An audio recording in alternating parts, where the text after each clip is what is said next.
एक प्रचंड वादळ मनामध्ये तयार झालेलं आहे। कारण आज सभागृहामध्ये ज्या शोक प्रस्तावासाठी आपण सर्व लोक एकत्रित आहोत, कधीच कल्पना केली नव्हती की अशा प्रकारचा शोक प्रस्ताव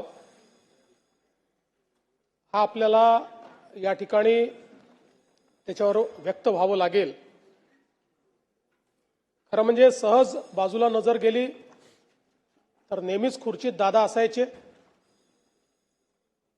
आणि सभागृहामध्ये तर सुरुवातीपासून तर रात्री उशिरापर्यंत कितीही काळ सभागृह चाललं तरी आपल्या जागी बसलेले दादा हे आपल्याला या ठिकाणी पाहायला मिळायचे। आज दुर्दैवाने ते आपल्यामध्ये नाहीत, याची निश्चितपणे खंत आहे।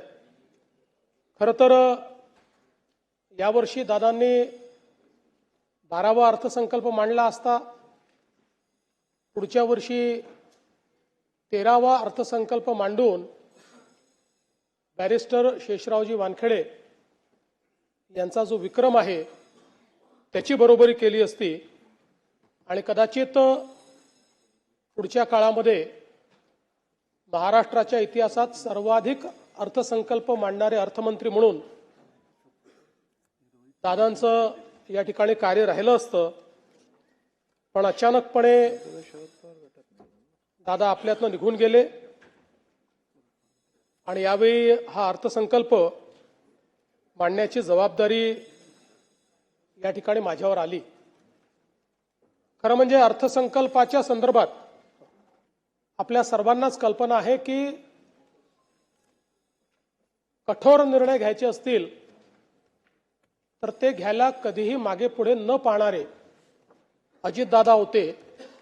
पण त्याच वेळी वित्त विभागाने लाडकी बहीण योजनेचा भार हा अर्थसंकल्पावर फार मोठ्या प्रमाणात पडेल आणि म्हणून याचा पुनर्विचार करावा असं सुचवल्यानंतर देखील त्या ठिकाणी ठामपणे निर्णय घेऊन तो विषय मंत्रिमंडळापुढे आणण्याचं काम करणारे देखील अजितदादा होते। आणि आपल्या सगळ्यांना आठवतं की लाडकी बहीण योजनेनंतर अजितदादांनी गुलाबी जॅकेट घालणं सुरू केलं होतं आणि आम्हालाही सगळ्यांना ते जॅकेट घालायला लावलं होतं। आता या सगळ्या गोष्टी केवळ आठवणींमध्ये आहेत आणि म्हणून मला असं वाटतं की संपूर्ण सभागृह अत्यंत या परिस्थितीमध्ये दुःखी आहे। खरं तर अशा प्रकारचा प्रस्ताव मांडणं एक घटनात्मक जबाबदारी देखील आहे। पण मला असं वाटतं की माझ्याकरता एक अत्यंत भावनिक अशा प्रकारचा देखील हा प्रसंग आहे। महाकवी भास यांचं एक नाटक आहे स्वप्न वासवदत्त, आपल्याला माहिती आहे त्यातला एक संस्कृत श्लोक आहे, काष्ट गतो ही पावका काय दहती मित्र शोकस्तु हृदयमस्तीच दहती।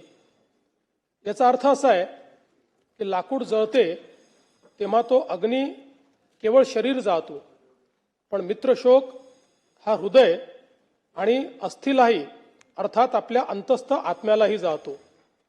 अजितदादांसारख्या एका सच्च्या मित्राचा सहप्रवासाचा असा मृत्यू होणं ही खरं म्हणजे केवळ राजकीय हानी नाही तर आपल्या सर्वांच्याच अंतःकरणाला प्रचंड वेदना देणारी अशा प्रकारची बाब आहे। आपण असं म्हणतो की काही गोष्टींवर काळ केवळ हे औषध असतं, पण तरी देखील कितीही काळ गेला तरी काही वेदना या मात्र कमी होत नाहीत। अशा प्रकारची निश्चितपणे ही एक वेदना असणार आहे। आपण अनेक वेळा राजकीय नेत्यांच्या निधनानंतर पोकळी निर्माण झाली अशा प्रकारचं वक्तव्य करतो। खरं म्हणजे ज्यावेळी एखादा ज्येष्ठ नेता आपल्यातनं ते निघून जातात, अनेक वर्ष त्यांनी काम केलेलं असतं, त्यावेळी त्यांच्या निधनाने त्यांची कमतरता जाणवते, ती पोकळी नसते।